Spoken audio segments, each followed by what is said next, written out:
नमस्कार. आपला मजासवाडी सर्वोदयनगरचा जो पुनर्विकास आहे, जसं आपण सांगितलेलं गेल्या व्हिडिओमध्ये की आपण दर 2 दिवसांनी प्रयत्न करू की आपल्या सर्व सभासदांपर्यंत काही महत्त्वाची माहिती असेल किंवा अपडेट देत राहू. तर त्या दिवशी देखील बनेसाहेब लास्टला बोलताना असं बोलले काहीतरी सरप्राईज असेल नेक्स्ट व्हिडिओमध्ये. तर मला वाटतं लोक आतुरतेने वाट पाहत आहेत ते सरप्राईज काय आहे. आता रात्रीचे 12:40 झालेले 11:40 झालेले आहेत. तर माझी विनंती असेल की आता तो सरप्राईज आपण त्यांना सांगावं. नक्कीच आपली एक कमिटमेंट होती की आपण अल्टरनेट डे एक दिवस आड करून आपण लोकांना अपडेट येत राहू आणि एक सरप्राईज म्हणण्यापेक्षा जे आपल्याला अपेक्षित होतं आणि त्याची फक्त अनाऊन्समेंट कधी होणार हे एक सरप्राईज होतं. आणि ते आता मी तुम्हाला सांगतोय की भूमिपूजनाचा कार्यक्रम 1 जुलैला आपल्याला फिक्स झालेला आहे. त्याआधी आपल्या कमिटमेंटप्रमाणे लोकांनी घरं खाली केल्यानंतर म्हणजे प्लॉट खाली झाल्यानंतर आपल्याला घरभाडं मिळालं पाहिजे. ते घरभाडं आम्ही रविवारी त्या तारीख आहे ते 28 आज 26 आहे ना, 28 तारखेला रविवारी आपण हे घरभाड्याचे चेक वाटप आपण या सोसायटीच्या कार्यालयामध्ये करणार आहोत. मागच्या वेळी जसं केलं तशीच नियोजन असणार आहे. आणि आपल्याला जे थकीत घरभाडं आहे, आपल्याला ज्या सेटलमेंट डीड प्रमाणे आपण जे कमिटमेंट आहे त्याप्रमाणे घरभाड्याचे चेक आपल्याला मिळणार नाहीत. मागच्या वेळी आपण काही लोकांनी बँक डिटेल्स दिले होते, डायरेक्ट अमाऊंट द्यायचा आपण विचार केला होता, पण यावेळेला आपण चेक वाटप करणार आहोत. आणि सर्व लोकांना जी नावं चेंज झालं होतं, काही काही मागच्या वेळेला अडचणी होत्या त्या येणार नाही त्याची काळजी घेतलेली आहे. तर रविवारी आपल्याला चेक वाटप होईल. फक्त उद्या संध्याकाळी एक एक्झॅक्ट टायमिंग, कारण लोकांनी येऊन इथे खोळंबा होऊ नये, ते बघ 10:30 वाजता की 11:30 वाजता आपल्याला सर्व अरेंजमेंट केल्यानंतर लोकांना इथे बोलवायचं. त्या दृष्टीने उद्या आम्ही संध्याकाळी एक्झॅक्ट टाइम सांगू. आणि कमेश आपण नेहमीप्रमाणे आपण रात्री 12 वाजू दे 1 वाजू दे, शेवटचा चेक घेणारा माणूस तिथून जात नाही तोपर्यंत ऑफिस बंद असणार नाही. आम्ही तोपर्यंत आमची टीम संपूर्णपणे इथे असेल, प्रत्येकाला चेक दिला जाईल आणि आवर्जून सर्वांनी चेक घ्यायला यायचं. आणि महत्वाचं म्हणजे ज्यांचे आधार कार्ड, पॅन कार्ड किंवा बँक डिटेल्स गेल्या टायमाला त्यांनी दिले नसतील तर कृपया त्यांनी या टायमाला येताना झेरॉक्स कॉपी घेऊन या, जेणेकरून आपण जे प्रोव्हिजन करतो की येणाऱ्या काळात तुमच्या अकाउंटमध्ये डायरेक्ट भाडं आणि ते सगळं जाईल, की जेणेकरून तुम्हाला हा प्रवास जो करायला लागतोय तो देखील नाही होणार. तर माझी विनंती असेल की ज्या लोकांनी डॉक्युमेंट दिले नाही आहेत, जरी तुम्ही दिले असतील तरी तुम्ही ते कॅरी करा, जेणेकरून आपण त्याची झेरॉक्स करून इथे ठेवून देऊ. आधार कार्ड, पॅन कार्ड आणि तुमच्या बँक डिटेल्समध्ये पासबुक असेल किंवा चेकची कॅन्सल चेकची कॉपी.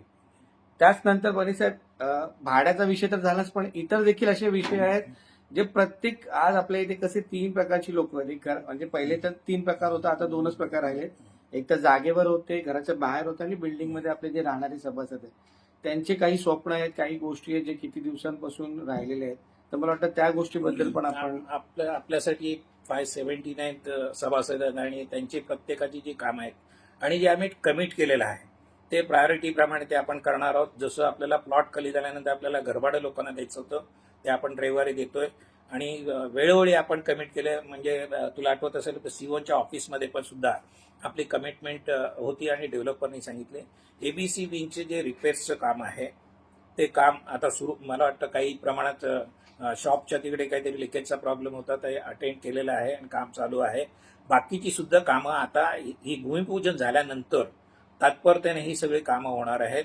आणि डी विंगचं काम चालू होईल. पावसाचे दिवस आहेत, त्यांच्या नियोजनाप्रमाणे ते सगळं काम होणार आहे आणि ती प्रायोरिटी आहे. एबीसी विंगचं रिपेअरच्या तू जरा PAAAच्या बाबतीमध्ये तुझ्या डोक्यात काय ते सांग. तत्पूर्वी मी एक आपला आणखी एक प्रायोरिटीचा विषय आहे तो म्हणजे गॅस पाईपलाईनचं गॅस आपल्याला मिळायला पाहिजे, PNG बोलतो आपण त्याला. तर तो विषय आहे. आपलं प्लॅन आता रेडी आहे. एकदा कमिटीने पाहिलं आणि त्याच्यावरती फायनल केल्यानंतर आपण महानगरच्या लोकांशी बोलून त्यांच्या टेक्निकल टीम आणि आपली टेक्निकल टीम बसून पाईपलाईन इथपर्यंत आलेले आहे. बिल्डिंगमध्ये पण फिटिंग सर्व झालेलं आहे. फक्त एकदा आपण निर्णय घेतला आणि फायनल झाले की आपण तो प्रायोरिटीने एक करणार आहोत एबीसी विंगच्या दृष्टीने. आणि पावसामध्ये आता परवा तक्रारी आल्या होत्या, भिंतीतून पाणी येतंय वगैरे सर्व गोष्टी आहेत.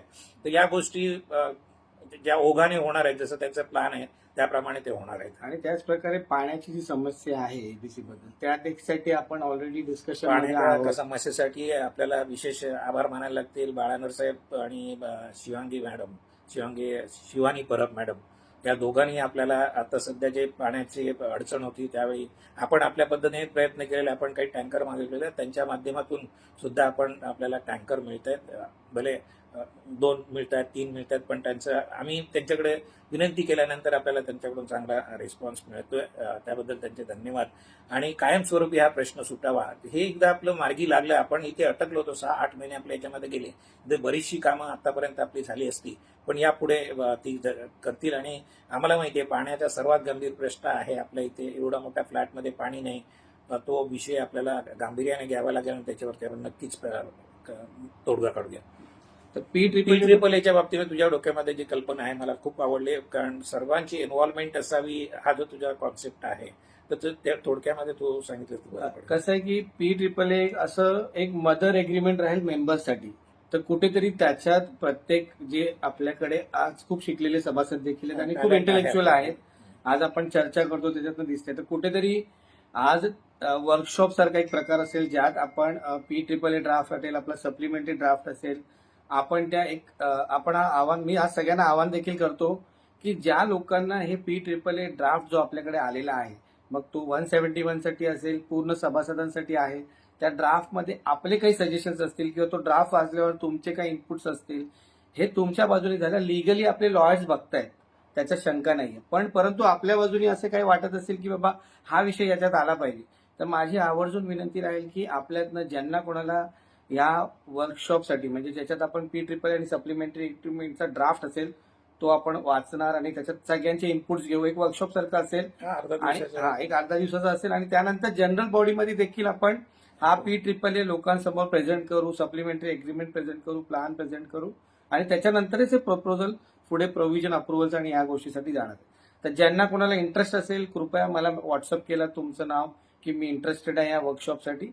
आणि हे आपण भूमिपूजन नंतरच करणार आहोत, कारण सध्या आपलं चेक वाटप आहे, भूमिपूजनचं कार्यक्रमाची धावपळ आहे, तर त्यानंतर येणाऱ्या शनिवार रविवारमध्ये ते नक्कीच आपण करणार आहोत.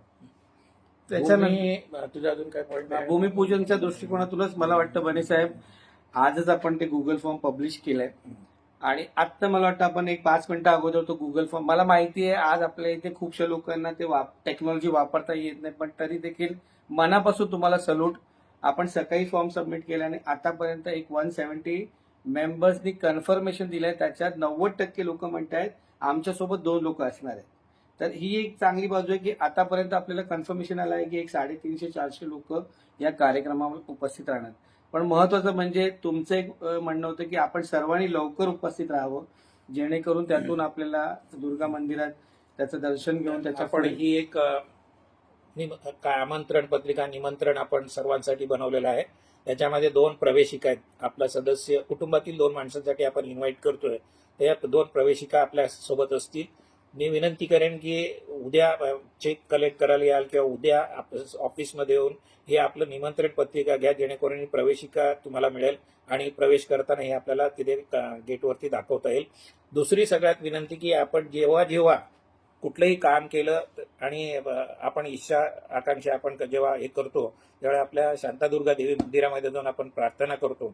त्या भूमिपूजनाच्या कार्याच्या वेळी त्यांची पूजा, भूमिपूजन वगैरे डेव्हलपरच्या वतीने ती होईल, तेही मंदिरामध्ये येतील. पण आपण नेहमीप्रमाणे सर्वांनी मंदिरामध्ये प्रथम जाऊन त्यानंतरच कार्यक्रमाकडे जायचंय.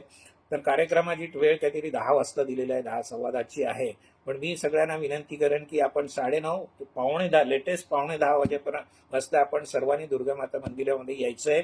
माझी खास करून विनंती आहे महिला वर्गांना की या दिवशी आपण संघर्ष केला, सहन केलं, सगळं केलं आपण आतापर्यंत मागच्या 15 वर्षामध्ये, पण हा दिवस आपल्या आयुष्यातला आणि ह्या प्रोजेक्टमधला महत्वाचा दिवस आहे आणि तुमची उपस्थिती आवर्जून आम्हाला तिथे पाहिजे. महिला आल्या म्हणजे ते घर कुटुंब आल्यासारखं आहे आणि नेहमीच तुम्ही उत्स्फूर्तपणे आलेला आहात. तर त्या दिवशी आपण सर्वांनी या अशी आम्ही कमिटीच्या वतीने आपल्याला विनंती करतोय. आणि भरगच्च कार्यक्रम झाला पाहिजे. आपल्याला म्हणजे डोळे आपले भरून गेलं पाहिजे की आपण हा कार्यक्रम केला आणि इथून आपण आपल्या घरात जाण्याचा मार्ग मोकळा झालेला आहे. त्या दिवशी आपण सगळे साक्षीदार असायला पाहिजे, अशी माझी एक इच्छा. आणि मला वाटतं सगळे 579 मेंबर्स ज्यांचे वाद असतील नसतील, सगळ्यांनी ते सगळं काही वाद नाही, आम्ही सगळे मेंबर, आमचं एक कुटुंब आहे, आमच्या कुटुंबाचा कार्यक्रम आहे. काय माहितीये, कटकटी असतात, घर कुटुंब असल्यामुळे तिथे काही नाही काही कटकटी असतात, काही नाही मतभेद असतील, काहीतरी असतं, काही नाही घडत असतं. पण हा एक आपल्या आयुष्यातला टर्निंग पॉईंट आहे, एक दिवस आहे. त्या दिवशी सगळं विसरून आपण, आम्ही परवा बोललो नाही, ज्याचा शेवट गोड ते सगळं काही गोड असं मानूया. आणि आपल्याला काय, आपल्याला घर घ्यायचे, आपल्याला चांगल्या सुस्थितीत असलेल्या घरामध्ये जायचं, तोच आपला एक फोकस आहे आणि आपल्या कमिटीचाही तोच फोकस आहे. तर आम्हाला तुम्हाला सगळ्यांना विनंती आहे की त्या दिवशी आवर्जून या तुम्ही. नक्कीच. आणि मला वाटतं काही मेंबर्सनी कॉल केले की त्यांच्या कुटुंबात 1-2 लोकांपेक्षा जास्त देखील आहे, तर ते नंतरच्या काळात आपण जसं बघू आपण रजिस्ट्रेशन ते काय, आपण आम्ही- सर्व कुटुंबासाठीच म्हणत होतो, पण सगळे नियोजनाच्या दृष्टीने 2-2.5 हजार लोक अशक्य झाल्याचं पावसाचे दिवस आहेत. तेच म्हणून आपण सध्या एक कधी केक म्हणतोय, बघूया. सगळ्यांनी या. ठीक आहे. ठीक आहे. आपण वेळोवेळी जसं काही अजून अपडेट असेल आम्ही तुम्हाला अपडेट उद्या फक्त परवा रविवारी किती वाजता यायचंय, 10 वाजता यायचंय, 11 वाजता यायचंय, एवढं टाइम फक्त उद्या मला वाटतं आपण मेसेज मधून देऊया, टेक्स्ट मेसेज मधून देऊया. कारण इकडे अर्धा तास होऊन तुमचा खोळंबा होऊ नये ही एक आपली अपेक्षा आहे. आणि एक विनंती काही ग्रुपमध्ये लोकांनी सांगितलं, आता सर सगळं पॉझिटिव्ह होत आहे तर ग्रुप तुम्ही ऍक्टिव्ह करू शकता का, तर आपण तो एक विचार करू आपण. हा. तरी काय होतंय माहितीये, काही लोक उगाच मनस्ताप होतो. Actually, आता म्हणून- बरं चाललंय सगळं, कम्युनिकेशन होतंय, 1 to 1 तुम्हाला बोलायचं असेल, तुम्ही बरोबर. बोलताय आमच्याशी, मेसेज देताय, चाललंय व्यवस्थित. बघू. तर यापुढे जे काय असेल आपण मला वाटतं अपडेट करत राहू तुम्हाला. ठीक आहे, धन्यवाद. धन्यवाद.